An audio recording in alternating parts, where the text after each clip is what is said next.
Welcome to today's webinar. The topic today is modeling of sections in R section 1. My name is Andreas Hörold. I am responsible for marketing and public relations in the company Dlubal Software. For instance, the Dlubal website, the German and English webinars, and the newsletters and so on. I will be the moderator today and will answer your questions together with Markus Baumgartel. Sonja will do the presentation, but my two colleagues can introduce themselves. Hello, I would also like to welcome you to today's webinar. My name is Sonja von Blue and I will be the presenter today. Hello, my name is Markus Baumgartel. I'm responsible for customer support and frequently asked questions on our website. And today I will help Sonja to answer your questions during this webinar. Okay, thank you for your introduction. You can ask questions via the control panel on the right side of your screen. Just show or hide this control panel with that arrow here, and then you can enter your question here. We will answer you, and if you don't get an answer because there are too many during the webinar, you will get an email afterwards. The other way is to watch the entire webinar and then email your questions to info@dlubal.com. To the agenda today, at first, Sonja will create cross sections using a DXF template. We will show 3 different options. And in the next step, she will create cross-section using a block and using also JavaScript. Okay, before I hand over the screen, just a hint. Please visit our booth at the Bau in Munich. And if you book a live demo, then you will get a free ticket. Just click on that link here or scan the QR code. At the end of the webinar, I will show where you can find the PowerPoint slides, and then you can use the link or the QR code. Okay, that's all for the introduction. I will hand over the screen to Sonja. Sonja, it's your part.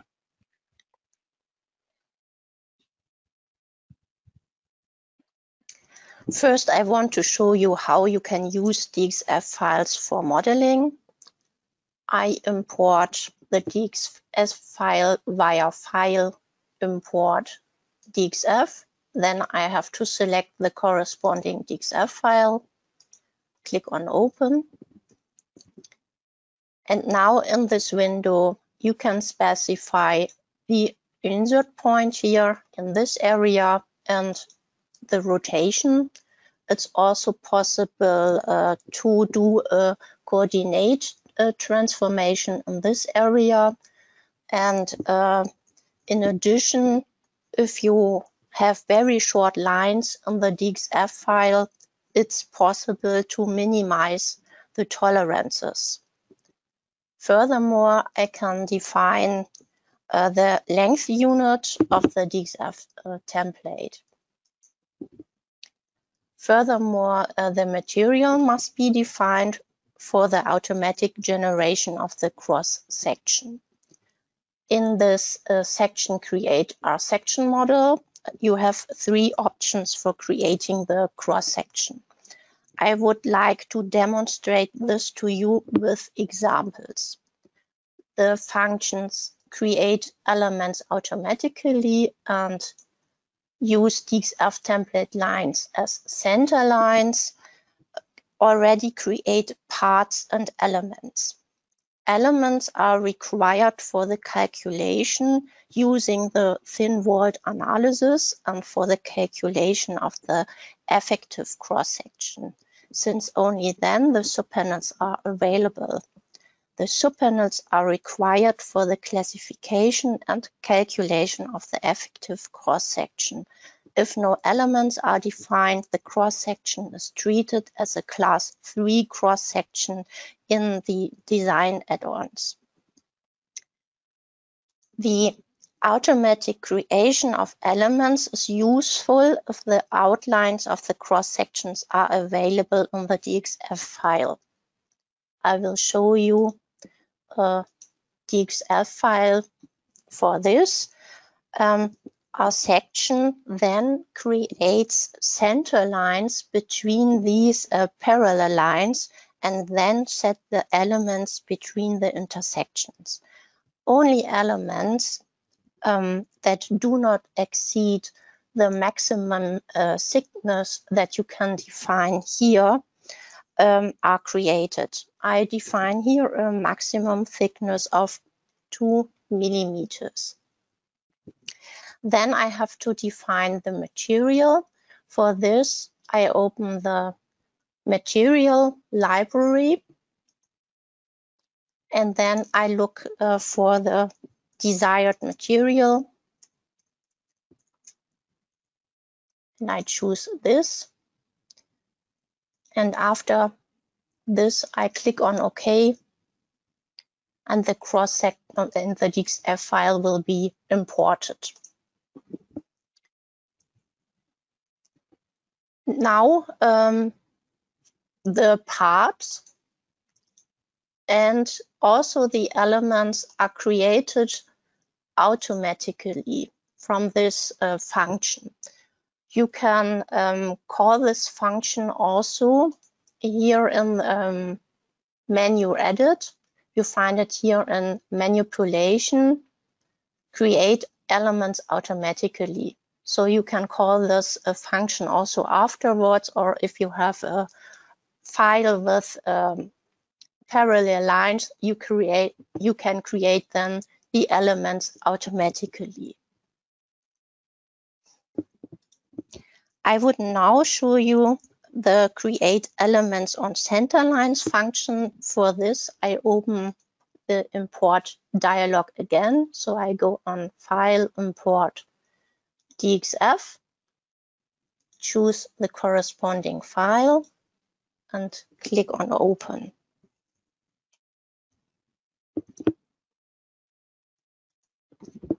This import function is useful if the cross-section geometry is available as a centerline model.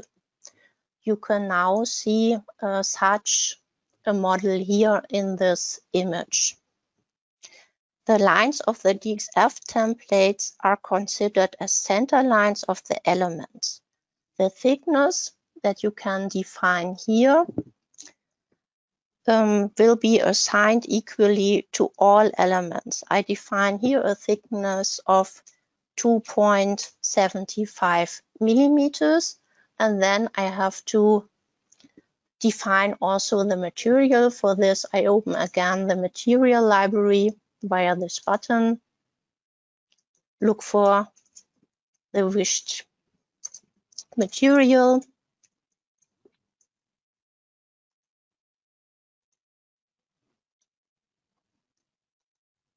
and then I import this DXF file.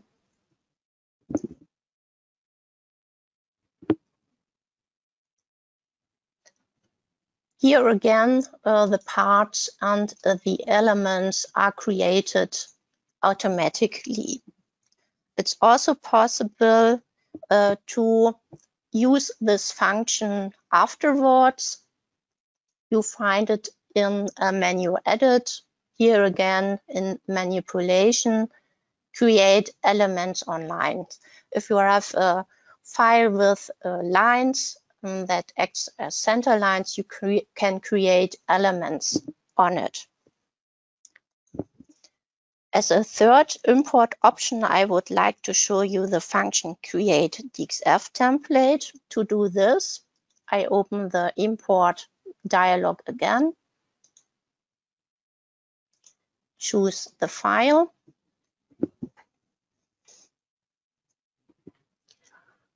and then I use this function. With this import function, the lines in the DXF file are imported as lines.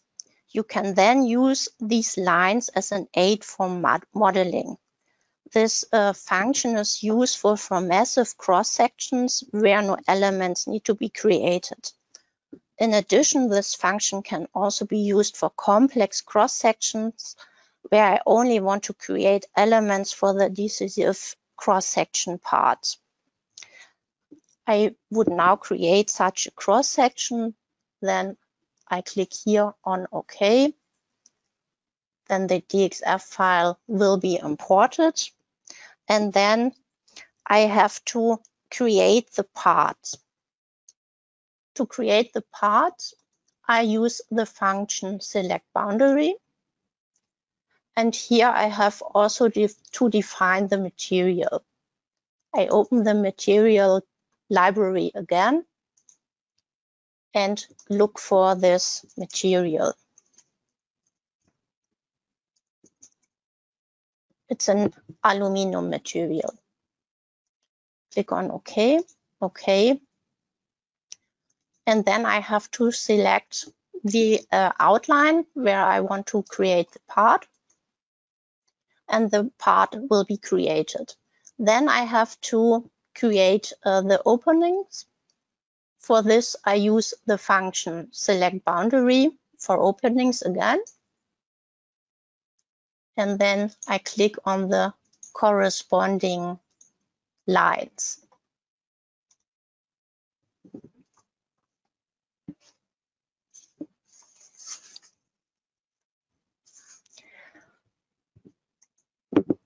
Since a classification is to be carried out and the effective cross-section may have to be calculated, elements must be defined. With this cross-section, I only assume these webs here as being at risk of local buckling. So I define elements for the webs.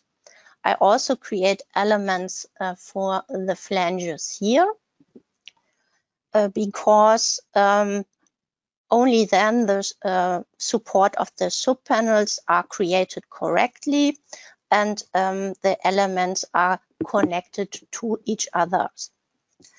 To create the elements, I first create the center lines. For this, I can use a function that I will find in menu tools, modify lines, set center lines. This is a new function that will be available in the next customer version. The only thing that I have to do now is to click on the lines where I want to create the center lines between these lines. So I click here on these lines.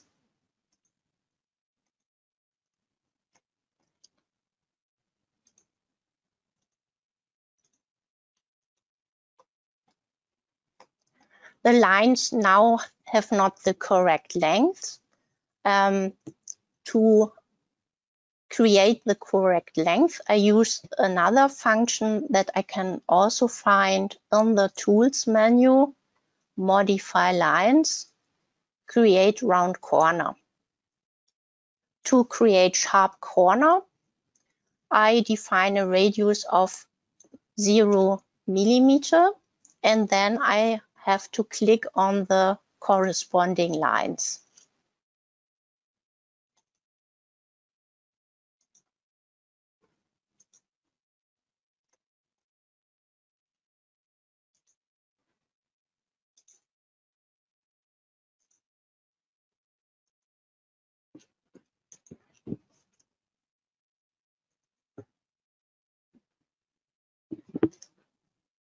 Now I want to know the element thickness that I have to create. So for this, I choose the dimensioning tools. I choose here the linear dimension, and then I choose this point here.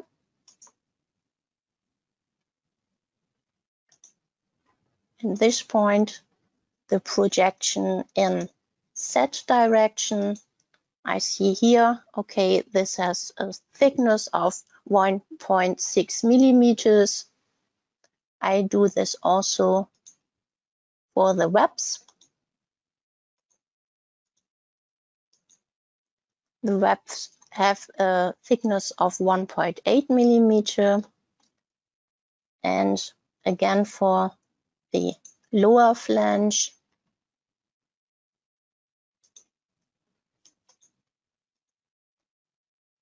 And this has a thickness of 1.5 millimeter.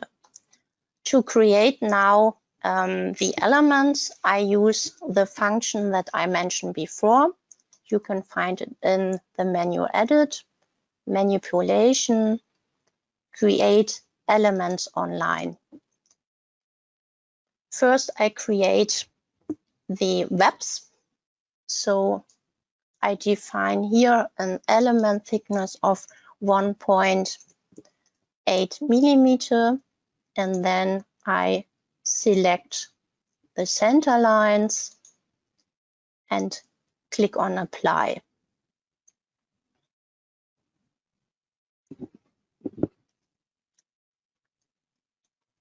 For the upper flange, I define a thickness of 1.6 millimeter and choose the line, click on Apply. And for the lower flange, 1.5 millimeter, and I choose here the line.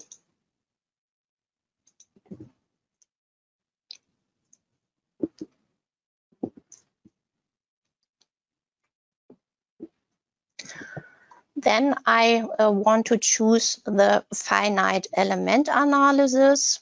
To do this, I open the base data dialog. Here, the analysis method finite element analysis is already chosen. This analysis method is then used to calculate the gross cross-section based on the parts. This is important because otherwise the cross-section values such as the torsional moment of inertia or the warping resistance, which are only calculated over the defined elements in a thin walled analysis, are too small. So I have to choose this finite element analysis. The effective cross-section is always calculated analytically, and the calculation of the cross-section values the cross-section part in which there are no elements are also taken into account. I want to determine the effective cross-section, so I activate the checkbox effective section and I choose the Eurocode 9 standard. I want to neglect the additional bending moment due to the shift of the centroid, so I go to Tab Settings and Option, and then I activate the corresponding checkbox.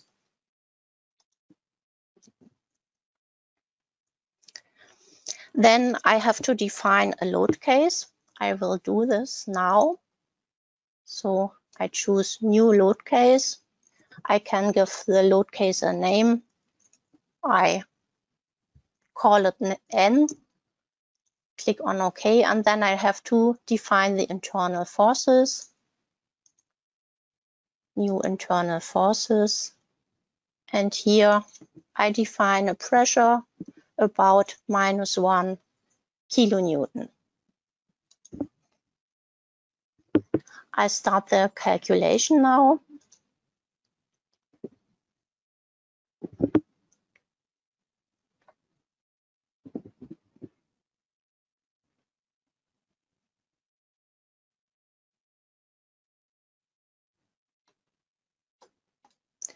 And then I will get two results. I will get the results of the gross cross-section.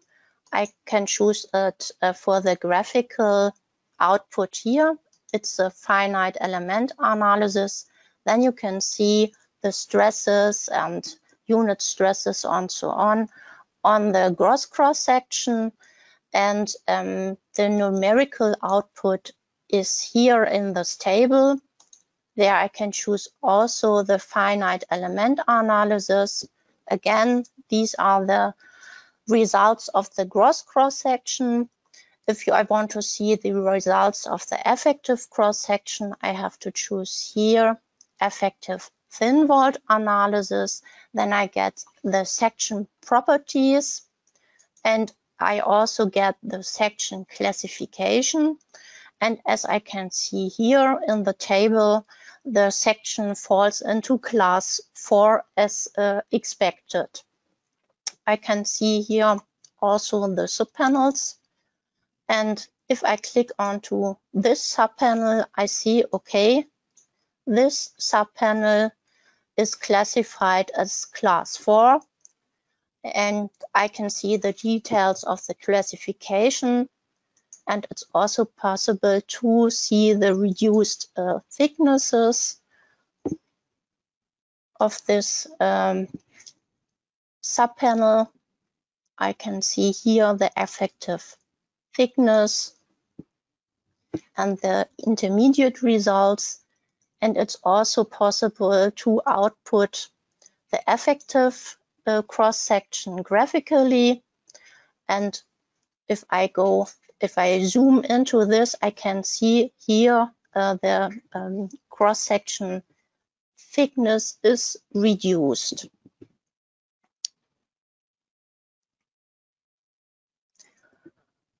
A new file is created during the DXF import via the dialog that I showed you before. If I want to import DXF files into an existing file, this can be done via a new background layer. You can find this function here in the navigator data in a guide objects, a background layer, and then I can here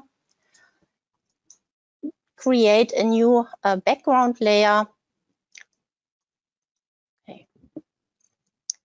This brings me to the second topic of this webinar, the blocks. In our section, you have the option of saving object groups as a block and then reusing this block. The blocks are managed in the Dlubal Center blocks that you can open here. In the Dlubal Center blocks, there are many cross-section available during the installation. There are 3 block types in our section. These are blocks without parameters, then blocks with parameters, and blocks with JavaScript. I would like to show you all block types. In case of a non-parameterized block, the cross-section has been created without parameters. As a simple example, I create a flat bar. So I create a new model. I give it the name flat bar. Click on OK. And then I will define the element. I will define it graphically with this option, single. I use the input mode length and direction. I now want to reverse the orientation and want to define the angle on the work plane about 90 degrees. Then I define the length, 50 millimeters, and the thickness.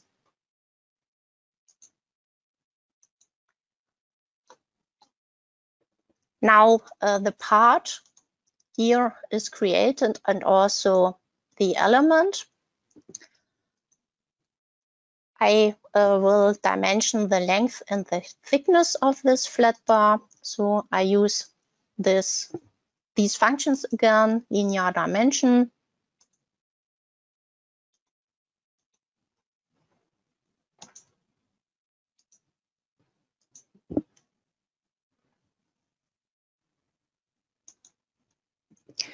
In order to save the structure or partial structure as a block, it must first be selected. I want to save the entire structure as a block.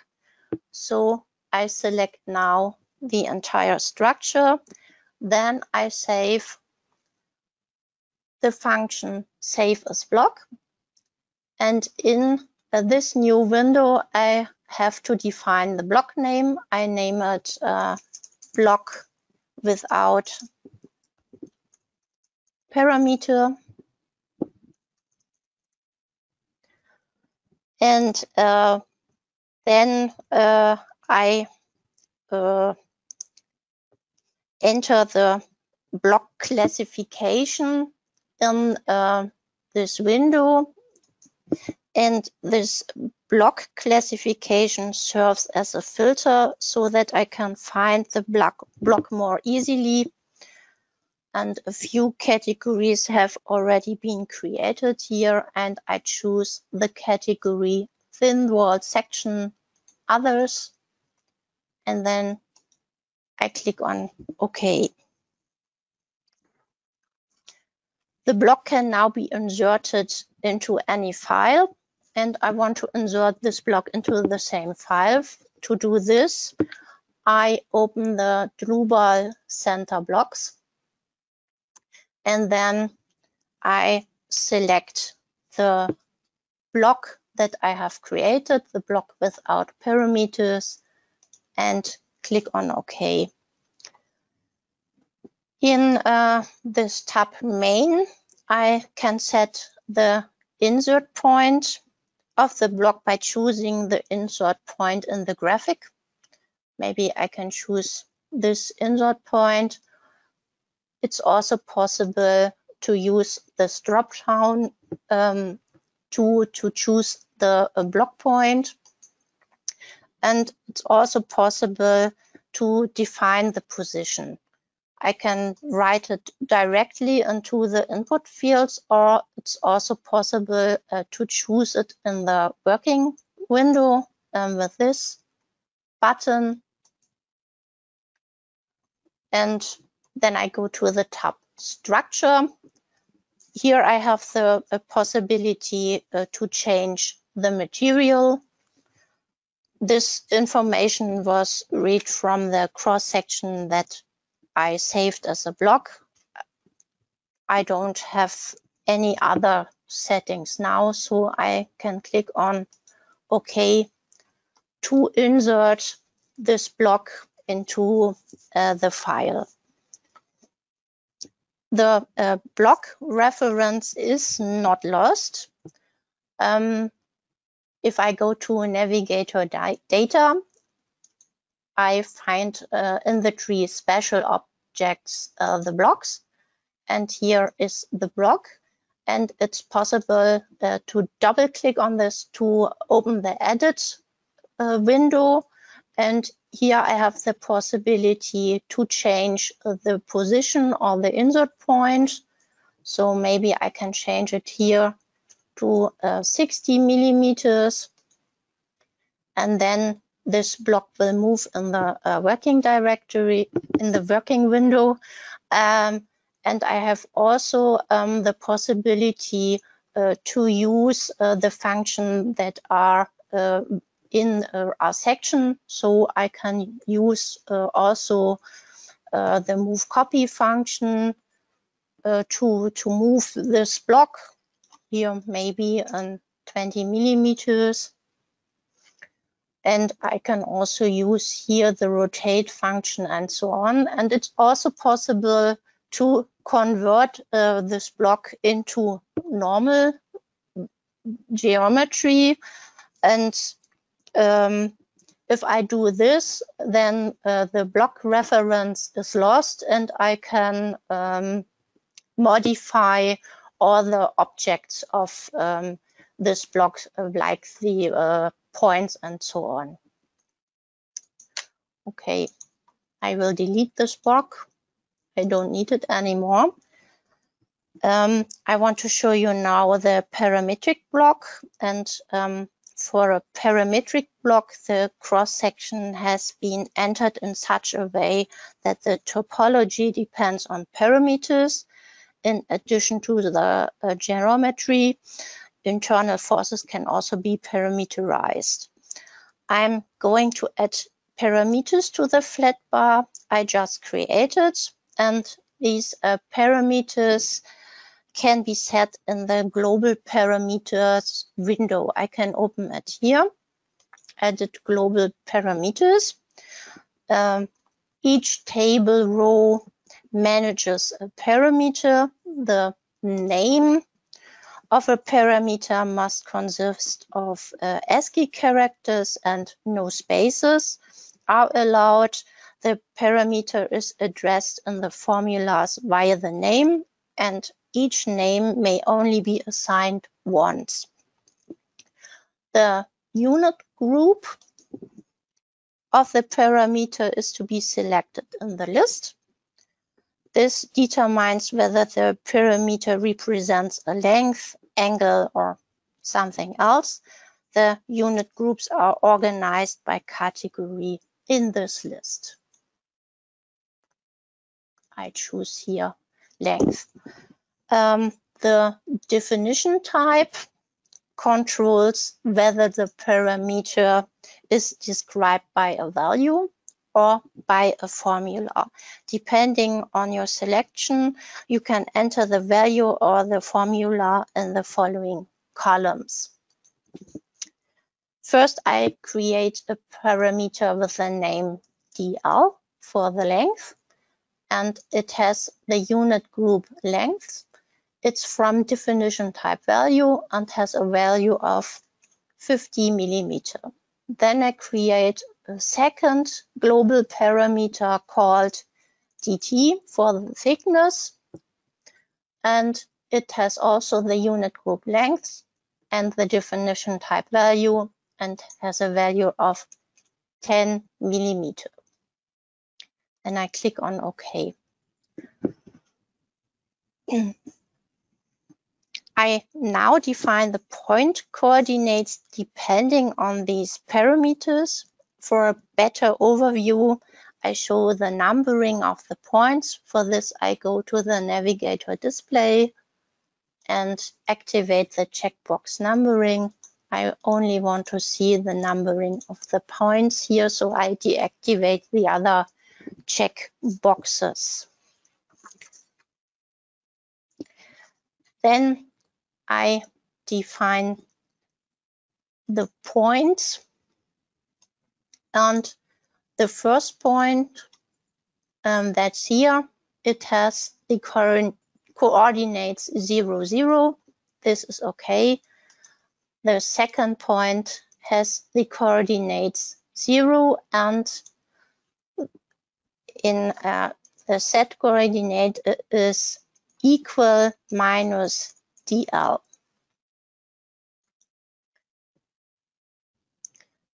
The following coordinate has the y coordinate equal dt.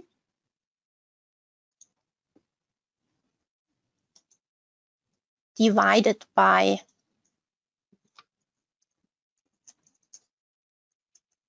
by 2. Also the next coordinate equal dt divided by 2. Z coordinate is equal minus dl. Next coordinate is equal minus dt. Sorry, equal minus dt divided by 2. Equal minus dl equal minus dt divided by 2 and 0. The thickness of the element must also be defined with the parameter. So I go to the tab Elements, and here I define the thickness equal dt.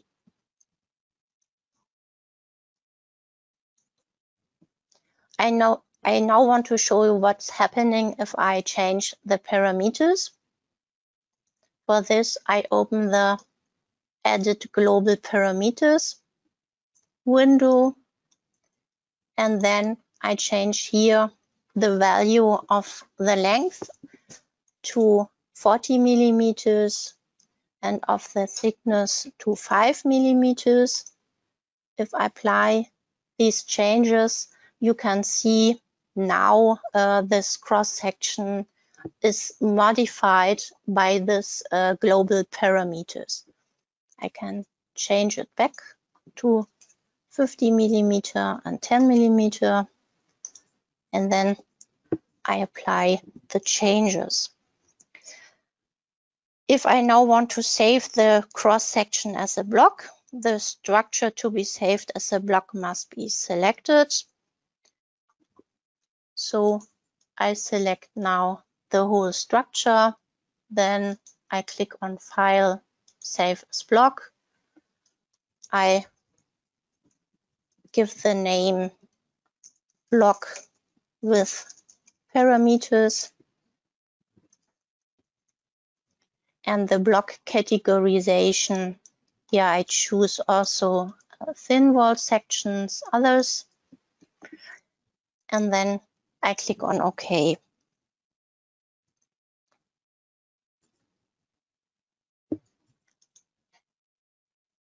I open now this created block with parameters. I click on OK.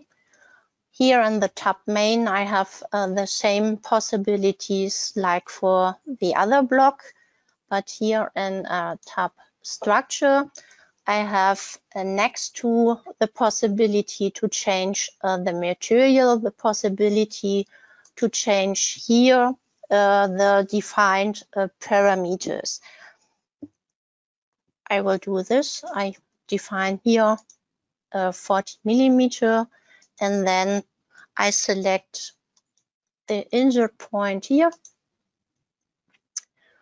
and then click on OK.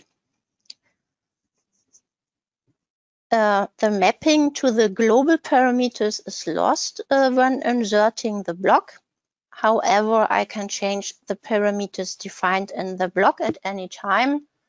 I can open this block here if I double click on this entry, and then I can change the parameters,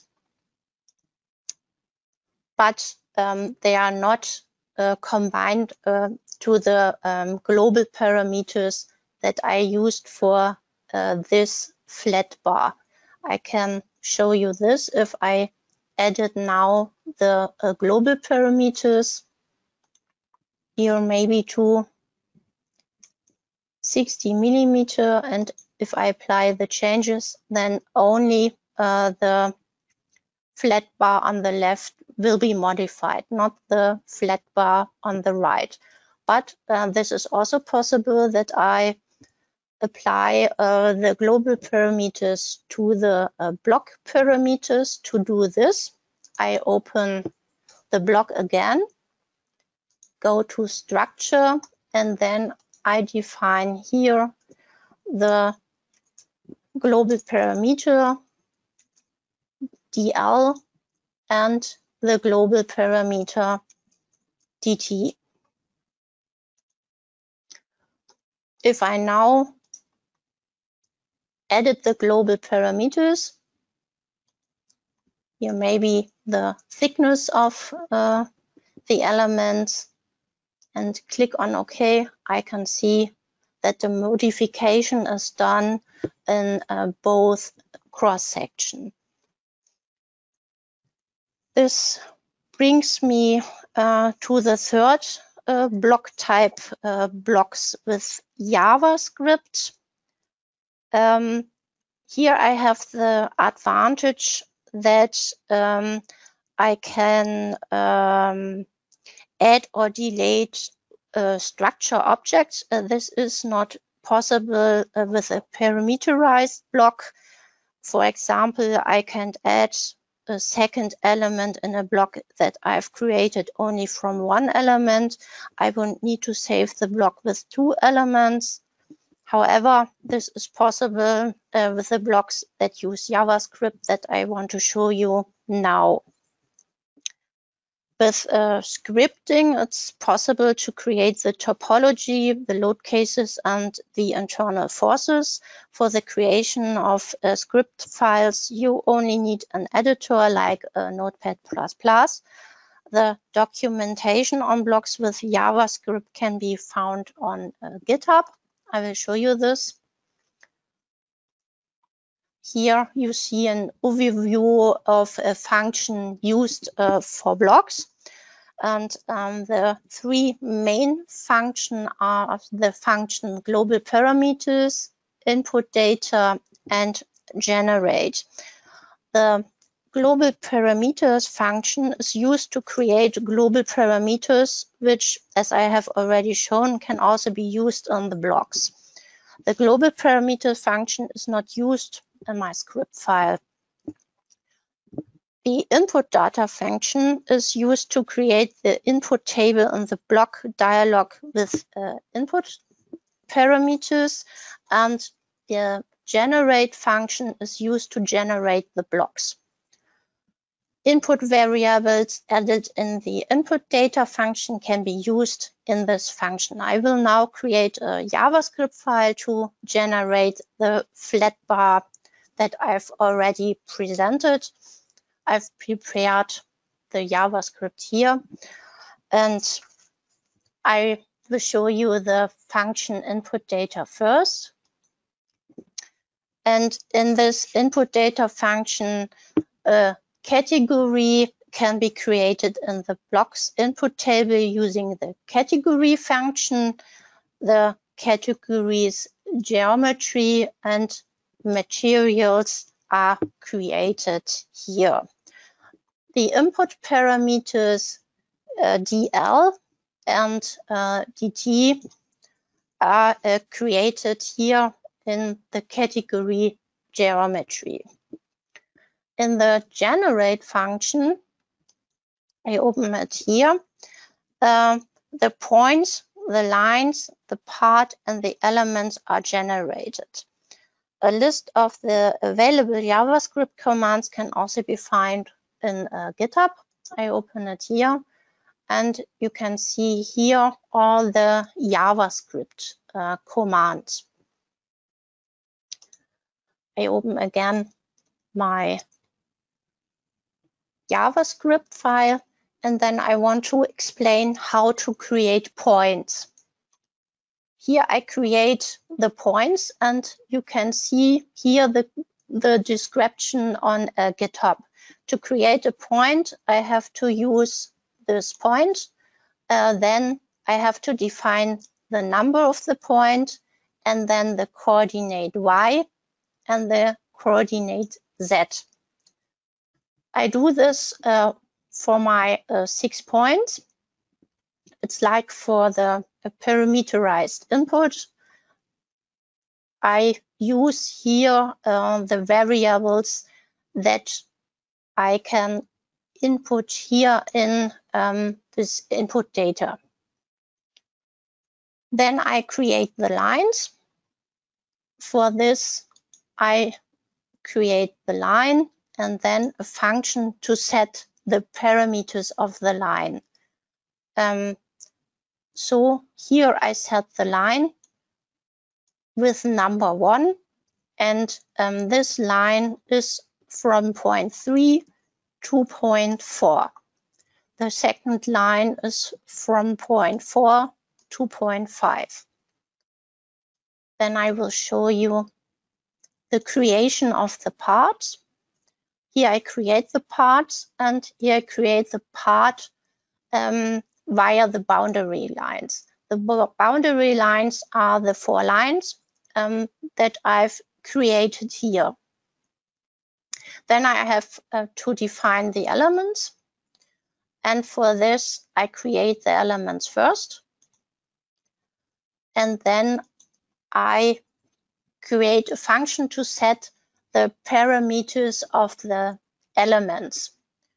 And here I set the line elements, and I create here the element 1, and this is from point 1 to point 2 with a thickness of dt, and dt is the variable that I can define here in this parameter. To create the block now, the function for creating a block can now be called in any section file. The file content is not used. So I open our section again, and then I choose in File, Save as Block, and then I will name the block with JavaScript.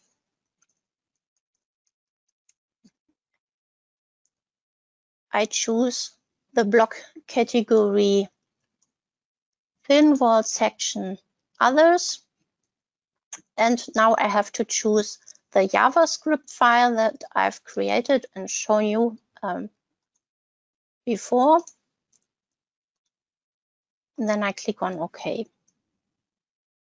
To insert this block, I can open the Dlubal Center blocks, and then I choose this file here, click on OK, and then I can define the length and the thickness, and I have also an overview of the JavaScript that I've shown you before.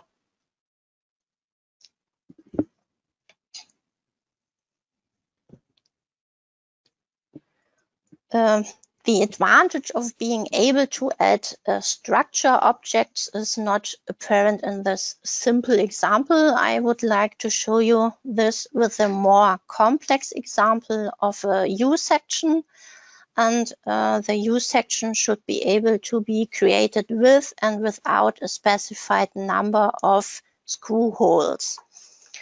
I open for this the corresponding JavaScript file, and here in function input data, I use here a parameter int to create an input parameter I number of the data type integer. This is used to dynamically create the number of openings.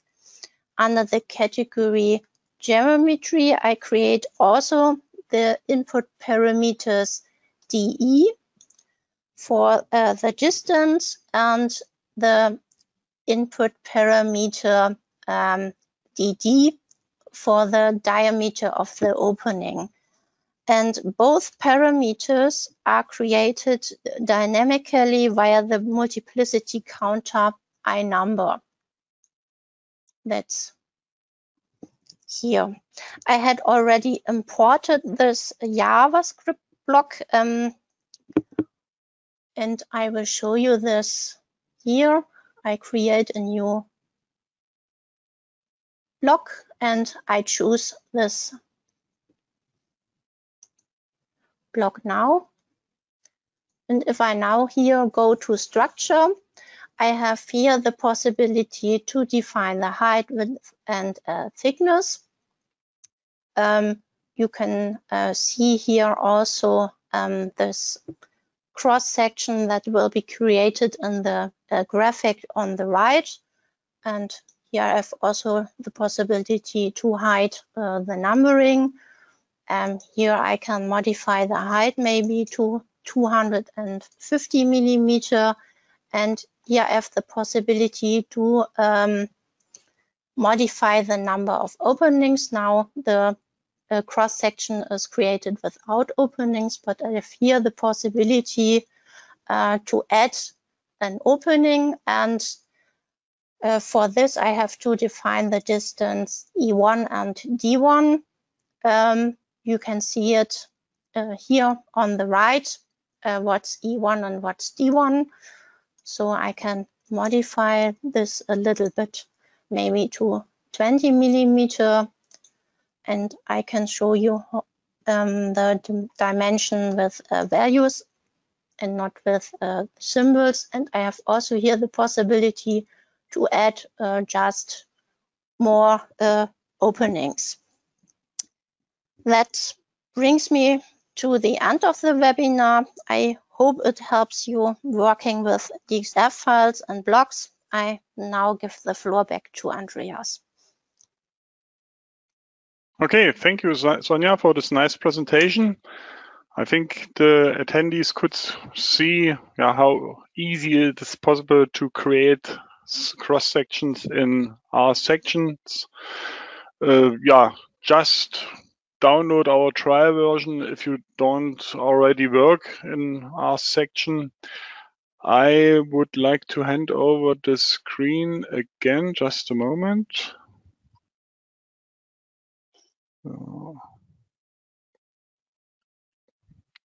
Again, the hint for all attendees who participate later in the webinar, if you want to visit the BAU and want to have a product demonstration on our booth, just book a live demo, then you will get your free ticket. You can click on that link or scan that QR code. If you don't visit the BAU, you can book your free online appointment. You can have a free product demonstration or an offer for our products. You can click on that link or scan that QR code. It's up to you. I would like to show where you can find the slides, that you have the links and so on, and where you can find the files and the recording. Just a moment. That's our website, dlubal.com, and under news and events you can find the webinars. That's today's webinar, and those are the webinars for the future. Next webinar is about form finding, then a definition of construction stages, and so on. So I click on that webinar. That's today's webinar. In the next days, you will get an email with the link to that page here. You will find the recording here in the middle. Then you already find the presentation slides here and the DXF and JavaScript files here. And at the bottom, you can find our section files. Okay, that's also all from my side. I thank you for your attention. Thanks to Sonja for this nice presentation. Thanks to Markus for his help answering the questions. I wish all a nice rest of the day. Maybe a last hint: when you leave the webinar, there's a small survey. You can score the webinar. It would be very nice. It takes you about 1 minute, I think. Just note that the worst score is 1 and the best score is 5. You can enter your wishes for future webinars, but you don't need to do that. Just enter a sign, minus or so, or leave it empty. Yeah. Okay. I say bye-bye. Maybe we meet each other in a future webinar. Again, have a nice day.